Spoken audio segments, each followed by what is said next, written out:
بسم الله الرحمن الرحیم. الحمد لله والصلاة والسلام على رسول الله صلی الله علیه و سلم و علی آله و صحبه اجمعین. برادران عزیز، خواهران گران قدر، السلام علیکم و رحمت الله و برکاته. بازم لطف و احسان الهی است که ما و شما بر ما و شما فرصت دیگه عمر داده شد تا که در درس از درس‌های عقیده توحید بشینیم و درس امروزی ما و شما ان شاء الله تعالی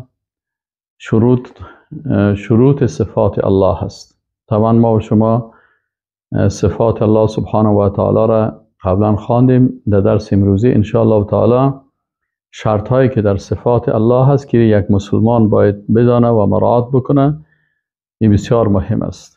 بسم الله الرحمن الرحیم.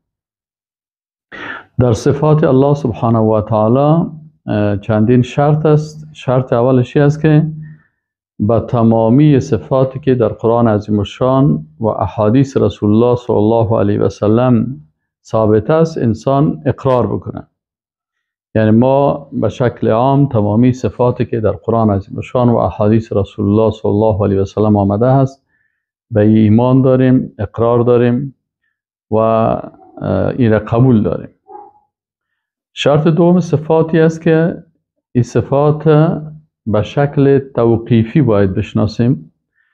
و توقیفی، معنای توقیفی چی است؟ معنای توقیفی است که از کلمه توقف گرفته شده.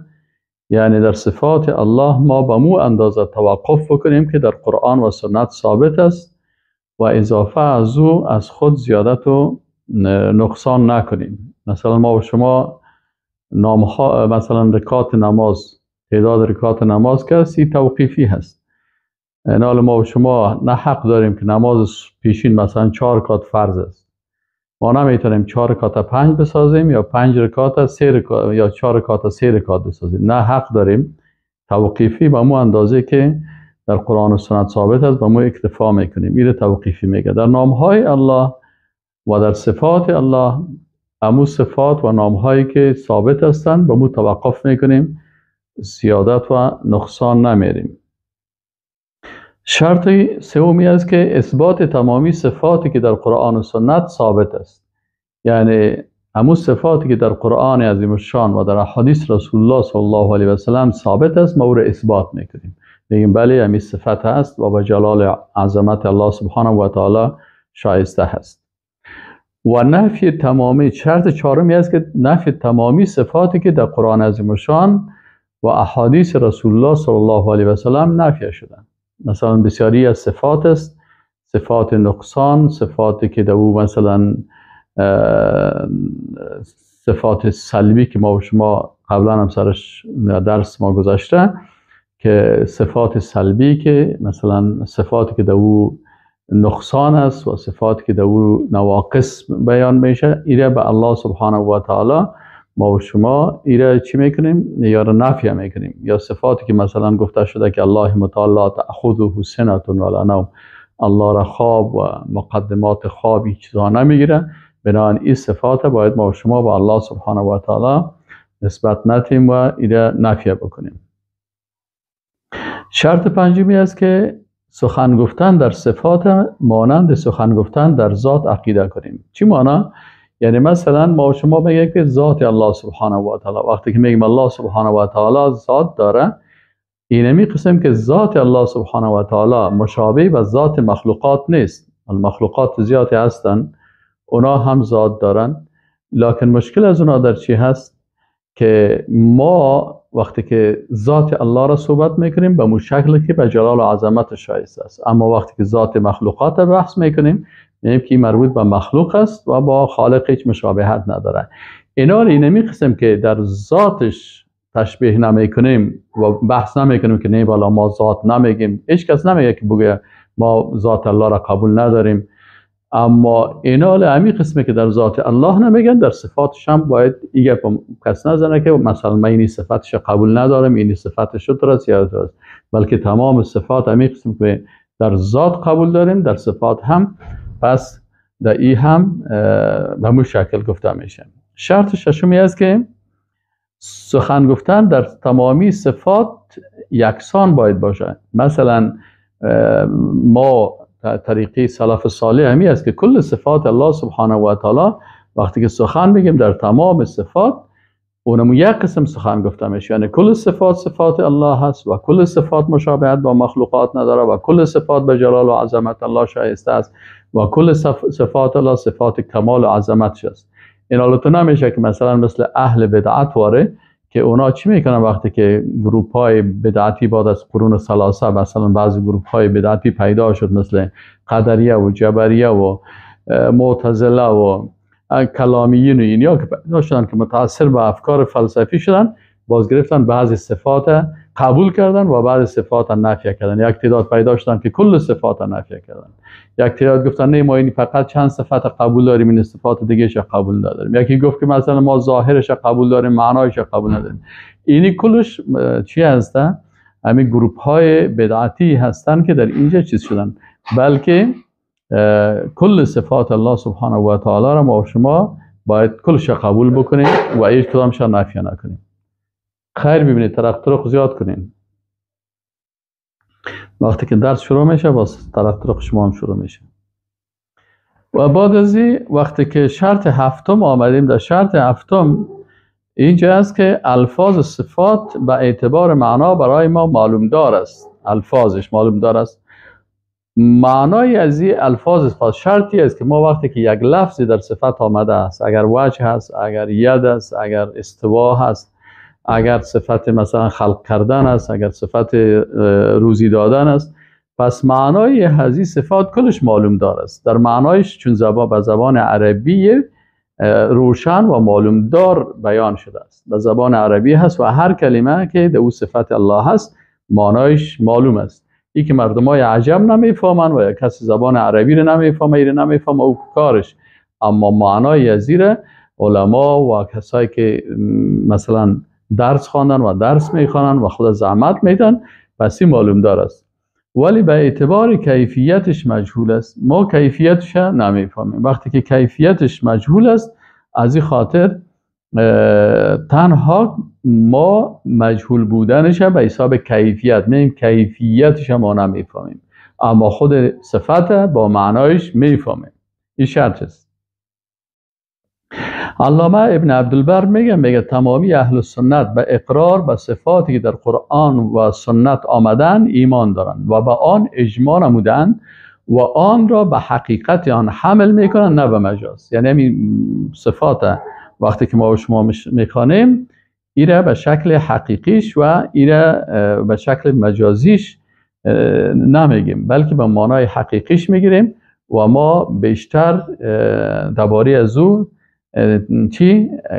کیفیتش هم مربوط به غیب میدانیم و در کیفیتش مداخله نمیکنیم.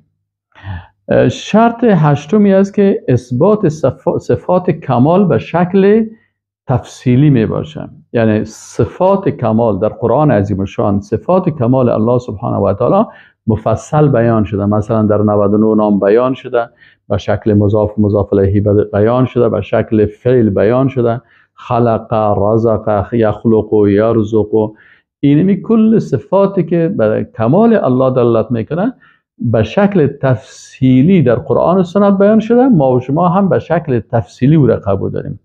ولی شرط نهم چی است که نفی صفات نقصان به شکل اجمالی هست.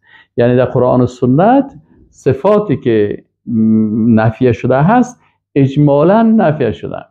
مثلا کل صفتی که به مشابهت و مثل دلالت میکنه در یک آیت قرآن بیان شده که لیس کمثله شیء. خلاص اینال باز ما ضرورت نداریم که بگوییم که مثلا مثل فلانی و مثل فلانی مثال ها بیاریم. نه، اما قسمی که الله گفته که الله سبحانه و تعالی مثل مخلوقات نیست، ما و شما ضرورت نداریم که بازالی رو تفصیل بدیم که مثال مثل فلانی مخلوق نیست، مثل فلانی مخلوق نیست. ضرورت نیست. به این شکل اجمالی میگیم لیس کمثله شیء. این قاعده هست که باید ما و شما مراعات بکنیم.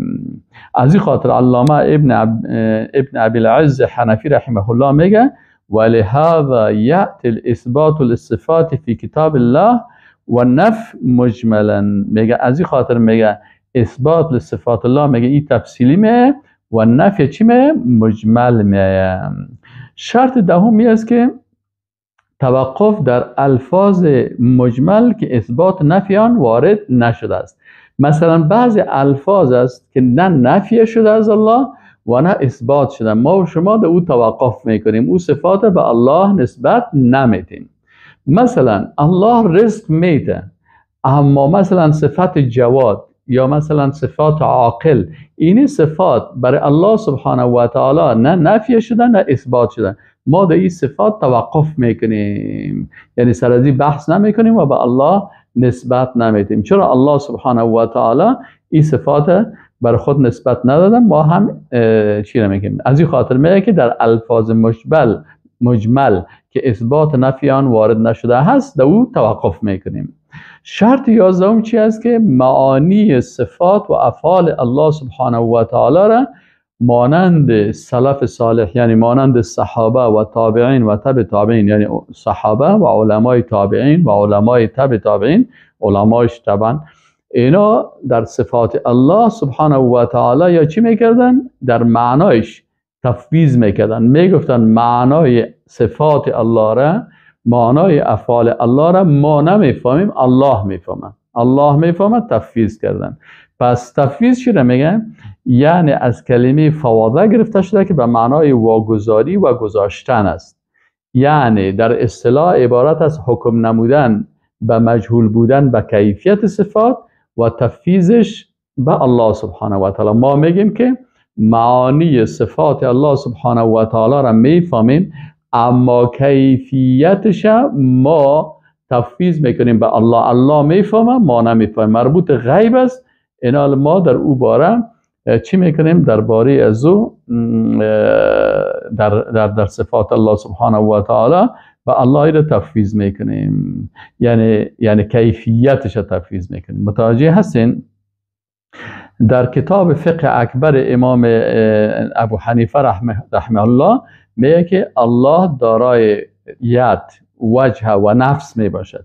یعنی الله سبحانه و تعالی ید به معنای دست، وجه به معنای روی و نفس می باشد، چنانچه آن را در قرآن و در قرآن عظیم شان ذکر شده. خب این صفاتن که کیفیت آن را ما نمیدانیم، کیفیت شما تفویض میکنیم، از این خاطر ما کیفیتش نمیفهمیم و در کیفیتش بحث نمیکنیم. خب شرط 12 است که صفات الله را تکییف نکنیم. یکی تفویض است. تفویض خب ما و شما فهمیدیم که یعنی کیفیتش به الله واگذار میکنیم و در این باره ما سخن نمیگیم. و یکی کیفیت کردن، تکییف. مثلا اهل بدعت کیفیت در کیفیت صفات بحث میکنه، از این خاطر ما در کیفیتش بحث نمیکنیم. الله عالم است، اما قسم عالم است که به جلال و عظمت شایسته هست و علم الله علم کامل هست، مشابهت با علم مخلوق نداره. این حال بیشتر کیفیت ازیر مداخله کردن در این ما مداخله نمیکنیم. از این خاطر علما در قسمت تکییف کیفیت، یا مثلا ثم استوى علی العرش، در قسمت استوای عرش وقتی که از امام مالک رحمه الله پرسان شد و اینا گفتن که الاستواء معلوم والکیف مجهول والایمان به واجب والسؤال عنه بدعه. و علما میگن که از امام مالک که این سخن ذکر شده هست، دیگه علما هم امام ابن جزی رحمه الله میگه از امام ابو حنیفه، جعفر صادق، حسن بصری رحمهم الله نیز مثل سخنان امام مالک روایت شده است. و در مورد صحابه و تابعین و در این مورد صحابه و تابعین سخن نگفتند بلکه سکوت اختیار نمودند. به همین دلیل امام مالک رحمه الله گفت که السؤال عنه بدعه. از این خاطر در کیفیت وقتی که پرسان شد امام مالک رحمه الله گفت که الاستواء معلوم، استوا معلوم است. معلوم چی معنی؟ یعنی هم لفظش معلوم است هم معنایش معلوم دار است، اما کیفیت والکیف مجهول، کیفیتش مجهول است. شما که اهل بدعت درباره کیفیتش بحث میکنین که البته تشبیه با مخلوق است و چطور است و چنان است، قسم شما خودتان در اینجا در کیفیتش داخل شدین و تمثیل کردین و مثل صفات مخلوق او را فکر کردین، از این خاطر براتون مشکل پیدا شد. امام مالک گفت که الاستواء معلوم، اما ما در کیفیتش مداخله نمیکنیم چون مربوط غیب است، ما کیفیتش نمیفهمیم. خب و سوال عنه و الایمان به واجب، ایمان به واجب است و سوال کردن در این مورد بدعت است. شما که از کیفیت و از این مسائل صحبت میکنین، پس این خودش یک بدعت است. از این خاطر اصحاب رسول الله صلی الله علیه و سلم در این قسمت سکوت کردن و سوال نکردن و جر و بحث نکردن در کیفیت، چون اونا ادب با الله سبحانه و تعالی بسیار خوب میفهمیدن. و امام ابی العز حنفی رحمه الله در کتاب مشهورش به نام شرح عقیده طحاویه میگه والامر فی ذلك کما قال الامام مالک رحمه الله، میگه این امر حکمش همون قسمه هست که امام مالک رحمه الله گفته هست. خب و از این پیشتر شرط 13 صفات چی است؟ که صفات ما شما گفتیم تکییف نکنیم، یعنی درباره کیفیت از این صفات ما زیاد سخن نگوییم. شرط 14 چی است؟ که صفات الله سبحانه و تعالی را تشبیه نکنیم. شرط دیگه چی است؟ تشبیه. یعنی تشبیه دو قسم میشه.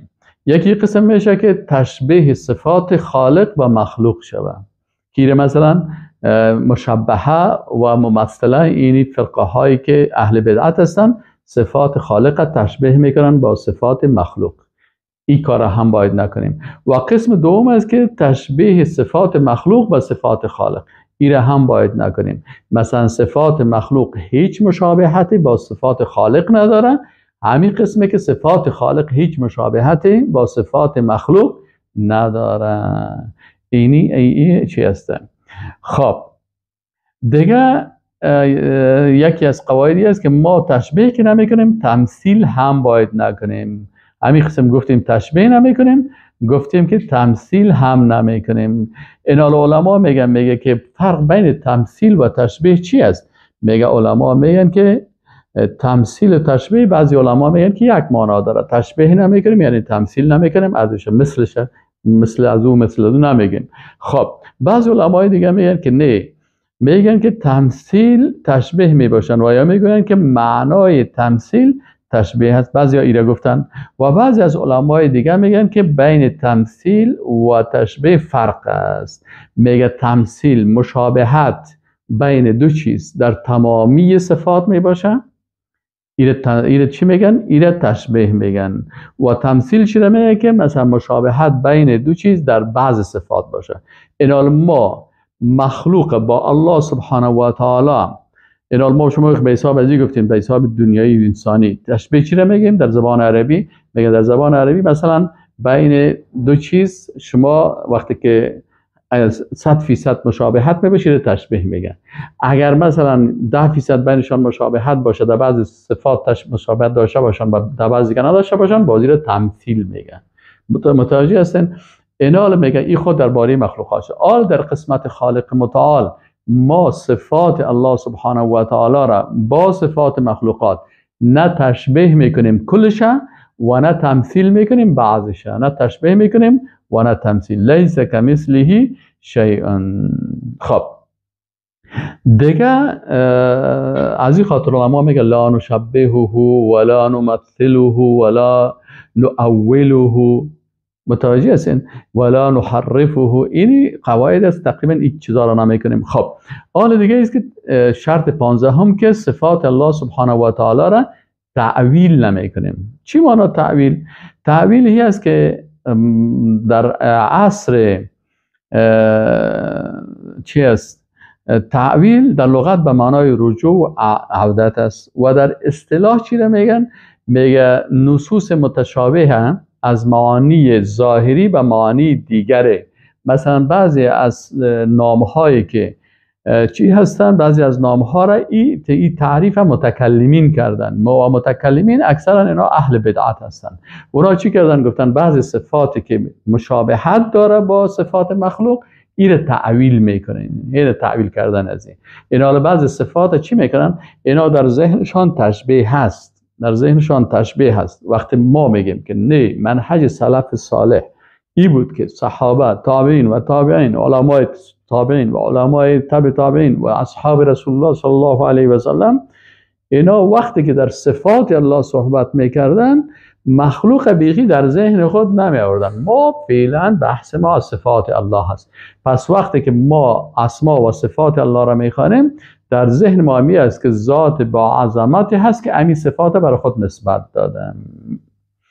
اما این اهل بدعت چی کردن؟ متکلمین وقتی که اینا آمدن، اینا در ذهنشان خالق با مخلوق چی کردن؟ وقتی که صفات خالق ذکر میگن فوراً در اونجا مخلوق میگن در ذهن خود داخل میگن. آل از این تشبیه میخوان فرار بکنن. چرا؟ اونا دیدن که کسایی که در ذهنشان این تشبیه وجود داشت اونا مشبهه شدن و ممثله شدن، یک فرقه بسیار و مجسمه که الله سبحانه و تعالی را با صفات مخلوق چی میکنن؟ تشبیه میکنن یا صفات خالق مثلا جسم قرار میدن. اینی قسم این یک گروه دیگه اونا خو آمدن مشبهه و ممثله و خو فرقی گمراه شدن، یا خواستن که از این تشبیه از اونا فرار بکنن، چون در ذهن از اونا ذهن هر دوشان یک چیز است و در ذهن خود همین تشبیه داشتن، به زبان خود همین اعتراف کردن و اینا گفتن که هست، گمراه شدن. این فرقه دوم اینا در ذهن خود دارن لکن فرار میکنن آل از این ذهن خود. گفت خب آل از این چه قسم فرار بکنیم؟ فرار چه قسم؟ گفتن تعویل میکنیم. پس معنای ظاهرش نمیگیریم، معنای چی رو میگیریم؟ معنای دیگی برازو میتیم. مثلا ید الله سبحانه و تعالی را بنام گفتن ما ید نمیگیم. چرا نمیگیم؟ سلف صحابه تابعین تبع تابعین اونا میگفتن خب ما نمیگیم. چرا شما نمیگین؟ میگه ما به خاطر ازی که اگر ید بگوییم باز اینجا تشبیه میاد. چرا تشبیه میاد؟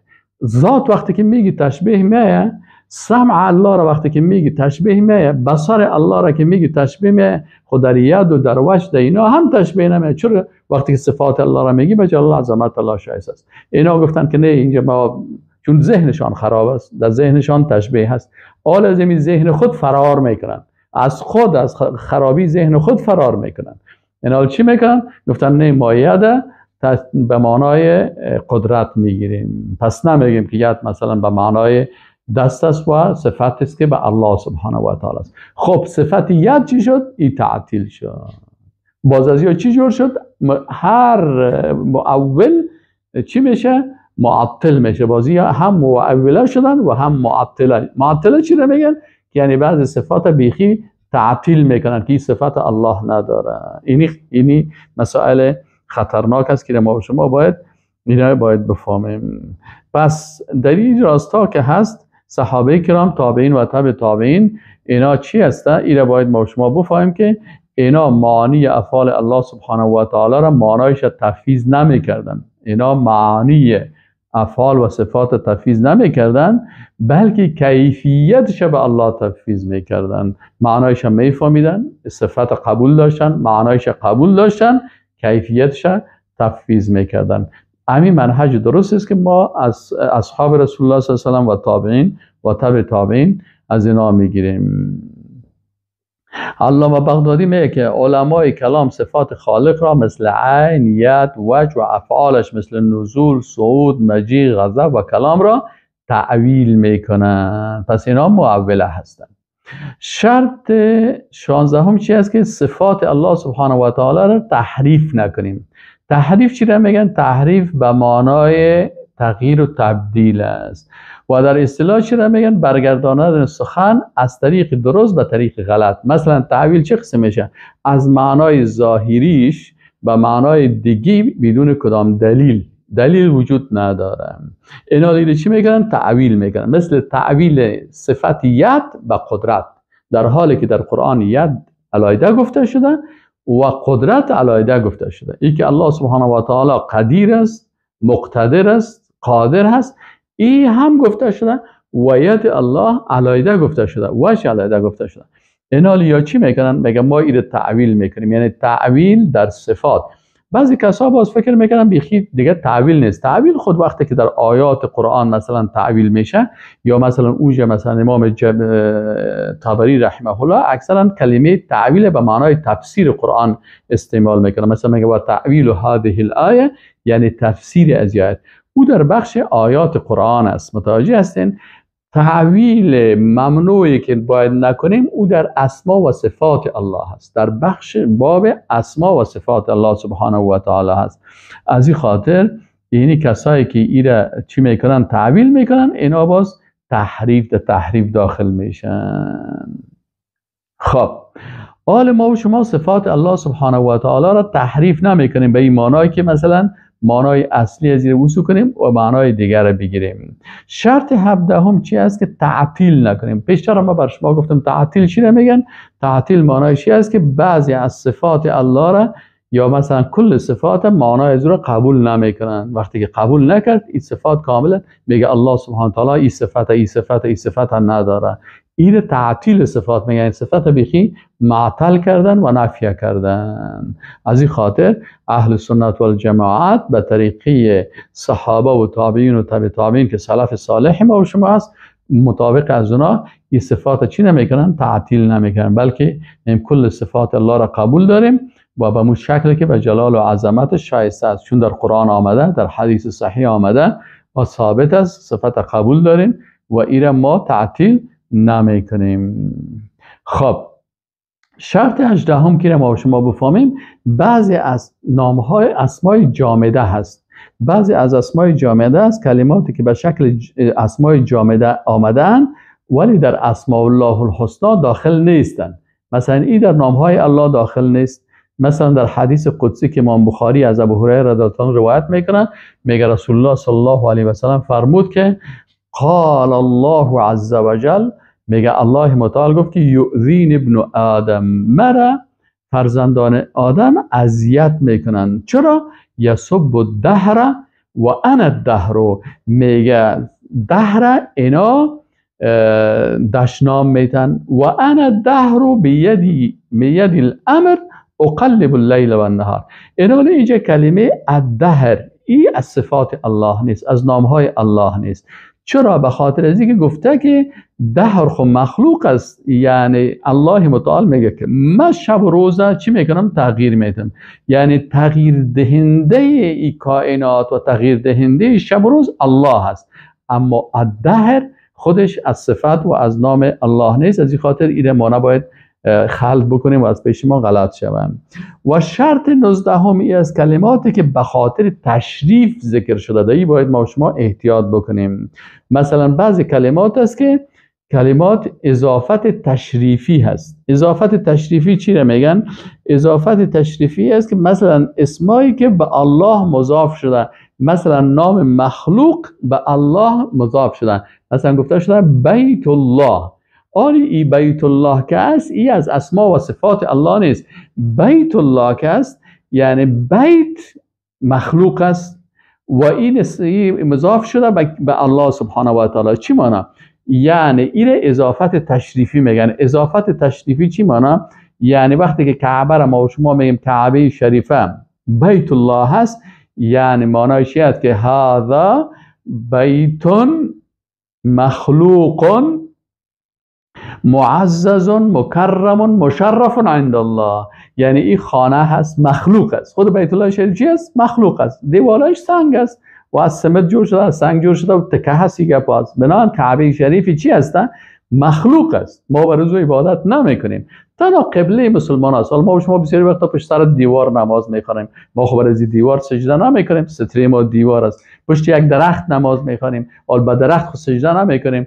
به طرف کعبه هم وقتی که ما و شما نماز میخوانیم تنها قبله ما و شما هست، سجده به الله سبحانه و تعالی میکنیم. آن وقتی که بیت الله میگیم چی معنی؟ یعنی خانه معزز و مشرف الله، لکن این خانه چی است؟ مخلوق است. این اضافت چی میگن؟ اضافت تشریفی میگن. اضافت چی میگن؟ تشریفی میگن. در احادیث مثلا در حدیث شریف عن عقبه ابن عامر قال نظرت اختی ان تمشي الى بیت الله. نظرت اختی ان تمشي الى بیت الله، میگه نظر کرد اختی خواهر من که به بیت الله بره. پس اینجا کعبه شریف بیت الله گفته است. خب و امرتنی ان استفتی لها النبی صلی الله علیه و سلم فاستفتیته فقال لتمشي ولتركب.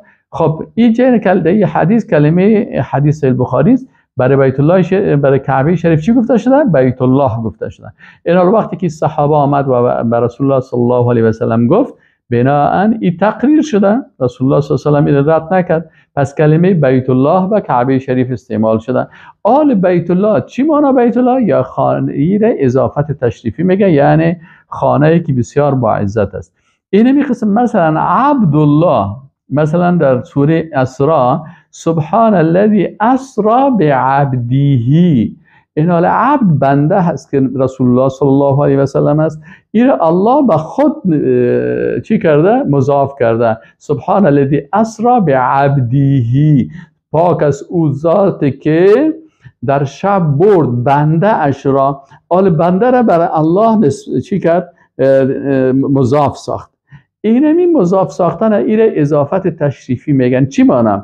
یعنی امی عبد، امی رسول الله صلی الله علیه و سلم بنده الله است و مخلوق الله است، لکن بنده و مخلوق عادی نیست، بلکه معزز و مشرف است، چون رسول است، پیغمبر است و حبیب الله است. این اضافت چی میگن؟ تشریفی میگن.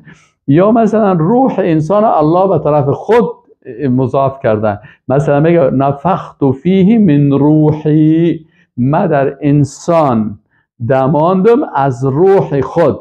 آلی روح مخلوق است، میگه اینمی روحی هم مثل چی وارست؟ مثل بیت الله، مثل عبدالله واره. این اضافت تشریفی است، یعنی ما در انسان دماندم روحی که و روح مخلوق